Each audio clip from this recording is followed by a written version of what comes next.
ഞങ്ങൾ ചെല്ലുമ്പോൾ ഞങ്ങൾ രാത്രി ഞങ്ങളവിടെ 2 മണിയോട് ഞങ്ങളിവിടെ ലൊക്കേഷനിൽ അവിടെ എത്തി.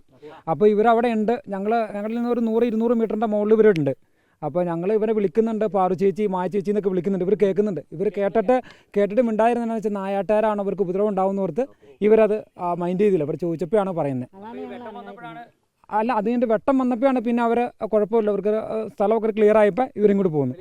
ഞങ്ങളൊരു 10-30 ഫയർഫോഴ്സിൻ്റെ ജീവനക്കാരുണ്ടായി, ഫോറസ്റ്റിൻ്റെ ജീവനക്കാരൊക്കെ ഉണ്ടായി. തൊട്ടടുത്ത് തന്നെ അവിടെ ഫുള്ള് ഒരു ചെറിയൊരു ലൈറ്റൊക്കെ ഇട്ട് അവർക്ക് നല്ല കാണാവുന്ന രീതിയിൽ ഒരു കത്തിക്കുകയൊക്കെ ചെയ്തു. അതൊക്കെ ഇവർ കാണുന്നുണ്ട്. ഞങ്ങൾ കൂവുന്നത് കേൾക്കുന്നുണ്ട്. ഞങ്ങളൊരു ഗുണ്ടൊക്കെ പൊട്ടിച്ചു. അതൊക്കെ വ്യക്തമായിട്ട് ഇവർ കേൾക്കുന്നുണ്ട്. പക്ഷെ അതൊക്കെ അവർ പറയാമെന്ന് വെച്ചാൽ ഇവർക്കൊരു ഭയം ഉണ്ടായി. ആരാണ് കാടിൻ്റെ അകത്താലോ, അപ്പോൾ അങ്ങനെ ഒരു പേടി കൊണ്ട് ഇവർ അതിനെ പ്രതികരിച്ചില്ല. ഇപ്പോഴാണ് അതിൻ്റെ സത്യാവസ്ഥ അറിയുന്നത്. തൊട്ടടുത്ത് ഞങ്ങളവിടെ ഒരു 4 മണിക്കൂർ സ്പെൻഡ് ചെയ്തു. ഏകദേശം ഇവർ പറഞ്ഞ അനുസരിച്ച് ആനയ്ക്ക് വെള്ളം കുടിക്കാനുള്ള ഒരു കുഴി പോലെ സ്ഥലമുണ്ട്.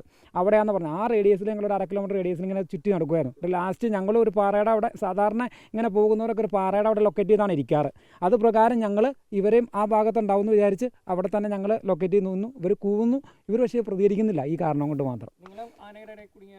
ഞങ്ങൾ ആനയുടെ ഇടയ്ക്ക് ഞങ്ങൾ ഈ പോണ വഴിക്ക് ഒരു 5-6 ആനത്താര ഞങ്ങൾ കഴിഞ്ഞാൽ പോയത്. ഗുണ്ട് പൊട്ടിച്ച് ഞങ്ങൾ മാറിപ്പോയി. അങ്ങോട്ടും ഇങ്ങോട്ട് ഓടി അങ്ങോട്ട് മാറിയേക്ക് നിന്നാണ് ഞങ്ങൾ പോയത്. ഇവർ നല്ല പരിചയം. മറ്റേ നമ്മുടെ പാറു ചേച്ചിനെ സംബന്ധിച്ച്, പാറു ചേച്ചി ഇവിടെ തന്നെ ജനിച്ച ആളാണ്. ഈ വഴികളെല്ലാം അറിയാവുന്ന ആളാണ്. അപ്പോൾ ആളാണ് ലീഡ് ചെയ്ത്. ആരുടെ അടുത്തും മിണ്ടണ്ട, ഇത് ആരാന്നൊക്കെ പറയാൻ പറ്റില്ല എന്ന് പറഞ്ഞ് പാറു ചേച്ചി പറഞ്ഞുകൊണ്ടാണ് അപ്പം മിണ്ടായിരുന്നത്.